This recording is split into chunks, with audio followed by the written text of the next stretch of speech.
Hey everyone, I am here with a broken VTuber model. The program I'm using is absolute dog crap. The version I was using, it just stopped working, and then I decided to use like the Steam version of it, which is always up to date. It failed to It failed to like use my model cam. So now I have to basically use like special tricks, I guess. Not really. Essentially, my model will track where my mouse moves. Legit, look at that. And it has an auto blink, so it won't be too awkward while I move my mouse around and observe things and talk. But otherwise, welcome to my playthrough, I guess. Do people even consider visual novels games? I consider it a game, at least, kind of. It's a story. CBT with Yuuka Kazami plus DLC. I spent $2 on this. Which game do you want to play? The first one. You walk along your way to the forest in search for the field of sunflowers. After some time, you come across the sunflower garden. You meet the person you're looking for. Yeah, I'll be looking forward to the CBT lessons with her, huh? Hey, that's as far as you go. I really don't want you stepping on these sunflowers. You hurt the poor, tortured souls that live inside them. Just kidding. Mostly. I'm Yuuka Kazami. You must be here for the CBT sessions.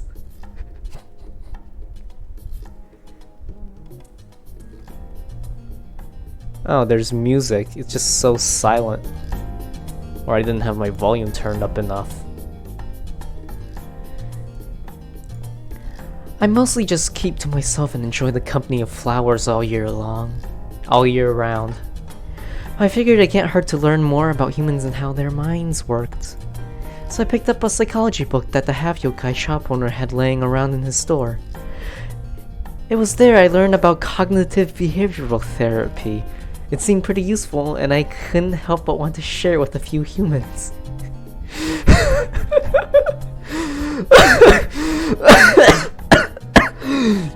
Oh, fucking god.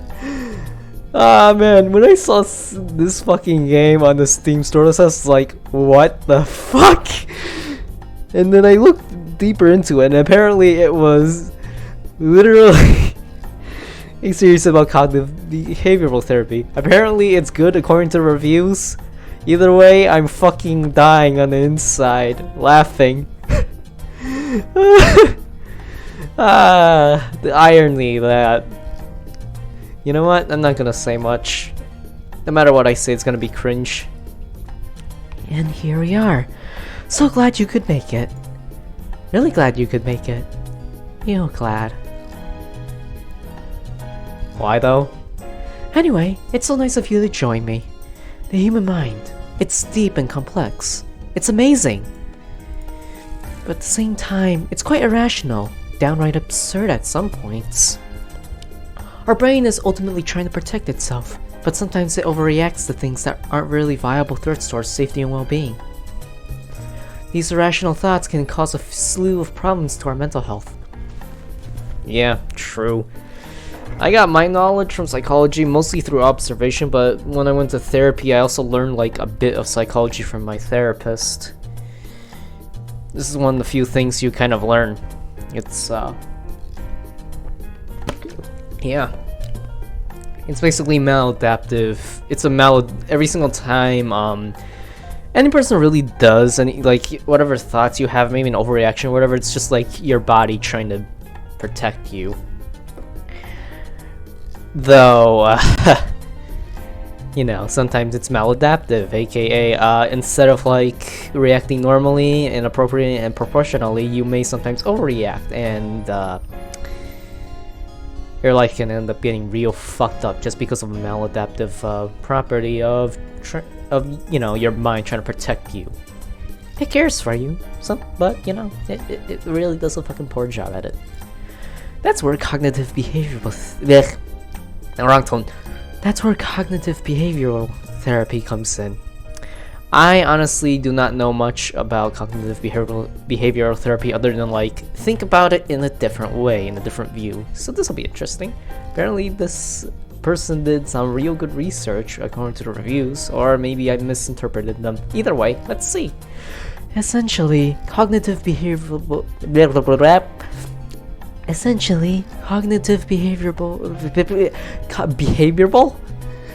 therapy is using logic-based strategies to help alleviate symptoms of poor mental health. Well, good thing I'm good at logic. My mental health ain't that great, I'm not gonna lie, but at least I'm good at logic. Otherwise I wouldn't have survived math. Our problems come from our irrationality, so it's only natural that grounding ourselves in logic and reason can help us live better. Not necessarily. If you take epistemology, logic is entirely a fucking tool. It has nothing to do with truth. Truth is something you discover, logic is something you use to figure out everything, based on whatever truths you already found. If you don't have any truths to use logic on, then yeah. I don't know why I'm getting deep into this shit, but you know what? I think that's what makes my shit unique, but whatever. We can't change how we feel, but we can certainly change how we react. True.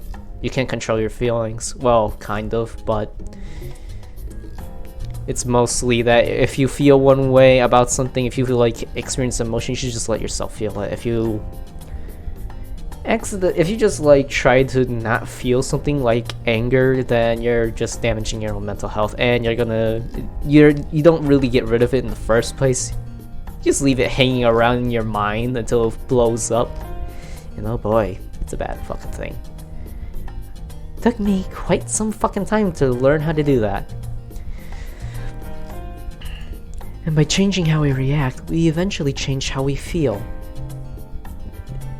Huh.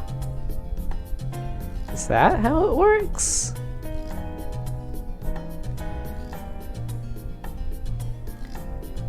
I didn't know that. Honestly, I feel like I've always been the same person ever. Doesn't matter how I change, I just react the way I choose to. I never change how I feel as far as I'm aware. Or maybe that's just because change is like that, but I don't know. It becomes a full circle, just like nature itself. You know what, that's an interesting philosophy and it makes sense. Also, this is a PNG background. I just noticed that. Kind of beautiful when you think about it that way. With cognitive behavioral therapy, you can take steps to finally reclaim your true self. But what is the self? Is a bitter, angry me not who I am?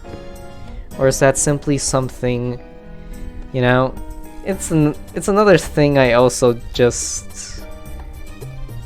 Like, I'm not trying to be that guy, but that's also a thought I've had for such a long ass time. You know? And I'm... Because my VTuber model is not working, sometimes I just leave my mouse around and move my head around, thinking that my model is moving around while I'm talking. But, you know, it's not. I just leave the mouse hanging, staring blankly into the screen while I talk, while I'm emoting in the background, despite fully knowing that my model is not working properly. So I have to move around my mouse to try to make some expressions just using the eyes. No eyebrow movements, just eyes. All my emotions are literally trapped in these eyes. I wonder how many emotions I'm able to squeeze out with just moving my eyes. And how many I won't squeeze out because I forget. But, you know. I was denied antidepressants because a depressed, you're useless, pointless self that was always bitter about the world was apparently my true self according to my father and parents, because drugs are government mind control and all that shit. But let's not get into it, shall we? Let's just move on.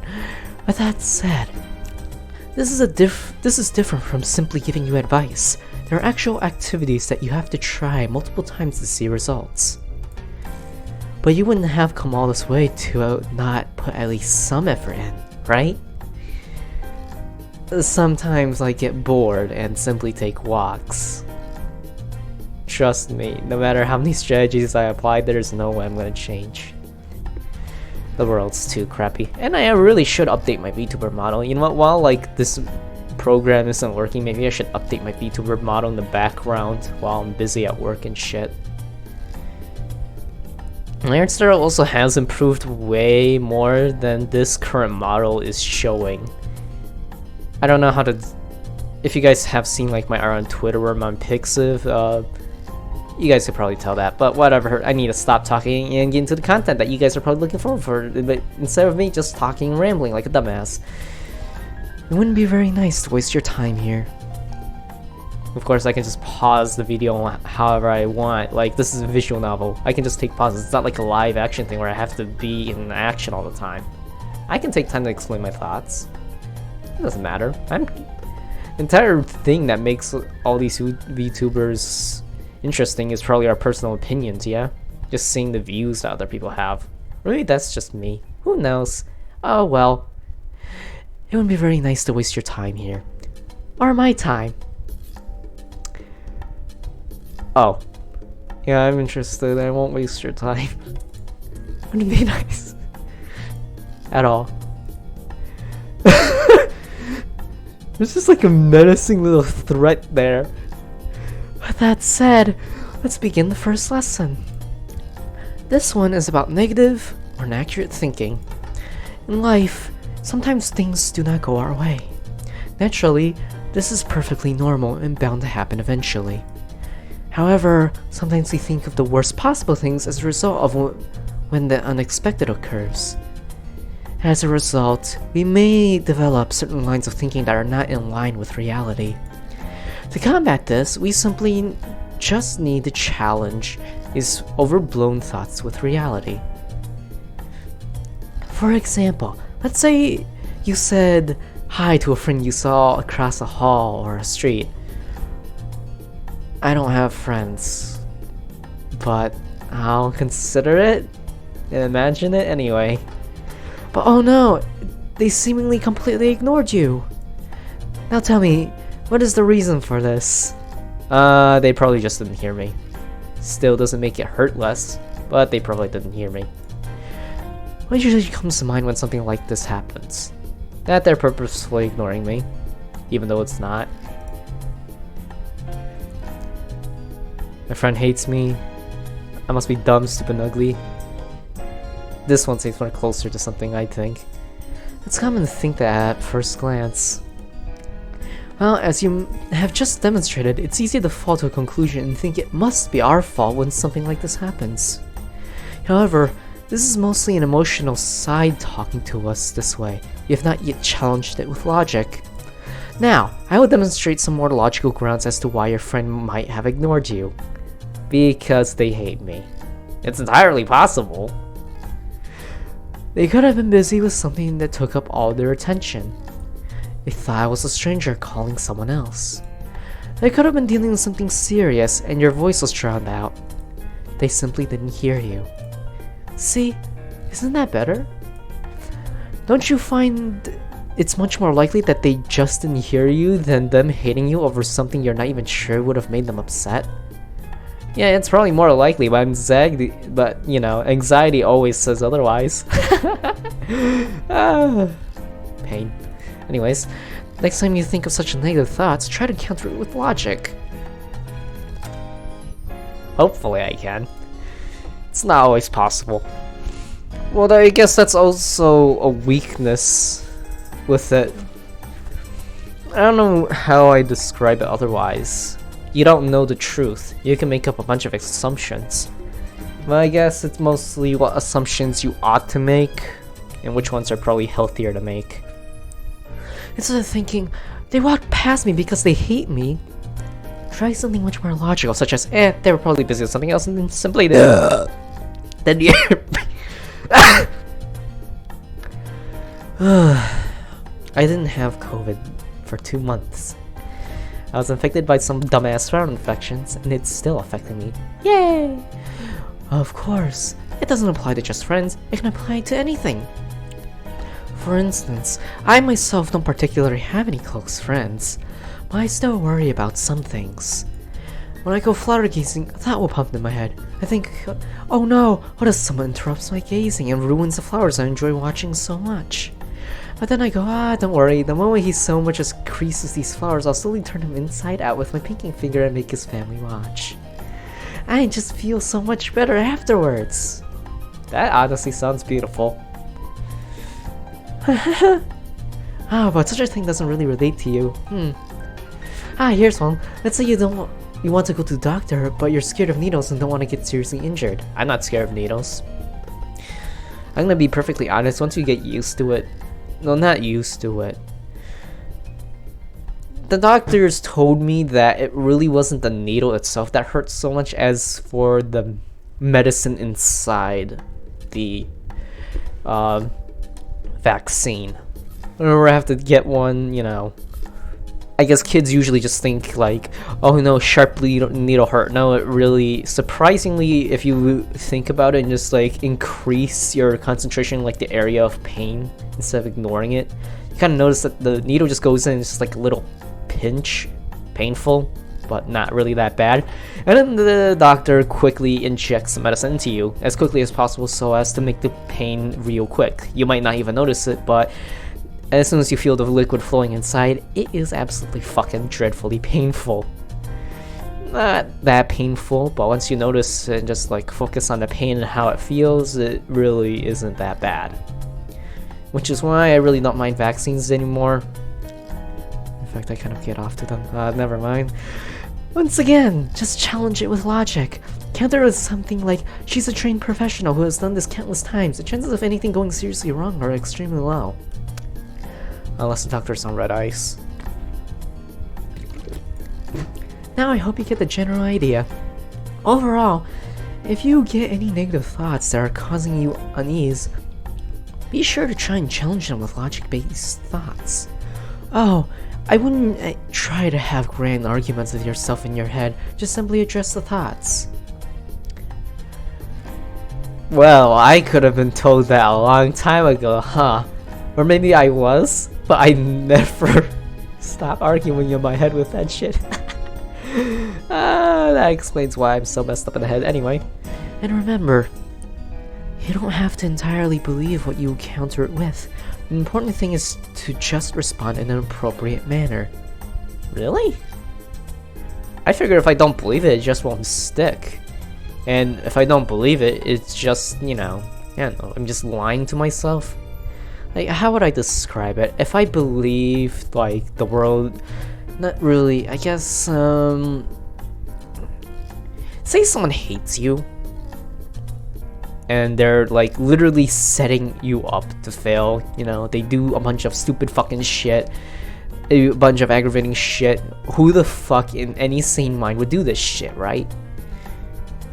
Like, I don't know, maybe at a factory, someone constantly, like, misplaces the tools or whatever. Your tools for your job specifically. Maybe the previous coworker, maybe someone else, I don't know. But eventually you kind of figure out that you kind of just pay attention. If you bother to, like, if you're just that pissed, like I usually sometimes get, if you track that down, if you try and do the evidence trying to see who the fuck fucked with that, and maybe talk with them in case, if it is just like something simple and it really isn't that bad, then you might find out that, oh hey, it's one of your other coworkers who isn't even related to your specialty or your specific deal with work. And then said person, like, I don't know, he's also like the same guy who constantly is bitter about a bunch of shit. He hates like a bunch of stupid crap, like, I don't know, things that you are, I guess, like, I don't know, in my example, I'm autistic, but maybe like if you had Down syndrome, like he or she or whoever the fuck hates people with Down syndrome or whatever, and they make it real fucking clear they like absolutely despise the people that they would actively engage in their downfall. I don't know, like it wouldn't be obvious. It really could be someone else. Or, I don't know, it's not supposed to be that much of a pain in the ass, or maybe they just don't understand, or they're really just trying to help or whatever, but fucking, I don't know, at some point, it's hard to, I really can't delve into this mindset at all, which is probably why this specific thing hasn't really worked on me, and I have also just backtracked a lot from, you know, all the changes I've made. I just kind of ended back where I belonged. I don't know. Does make sense, though. If you respond to it in an appropriate manner, I guess it's sort of like, I don't know. Rather than, it's not necessarily you're denying it or whatever. Maybe it's like you are actively, or maybe I should stop speaking, go on with the story, because nobody wants to listen to me. Well, that concludes our first lesson. Now onto the next lesson. How long does this go? I should probably cut this into parts. So I guess I'll end the video here because I talked way too much. I don't think people are willing to watch half an hour of me going on about all this stuff. So I'm gonna end the recording here and record the next part immediately after, so this is in digestible chunks. Chunks. J and alright. Didn't know those two sounds sounded the same unless you really enunciate it. And yeah, thank you all so much for watching. I'll see you all next time on CBT with Yuuka, Kazami.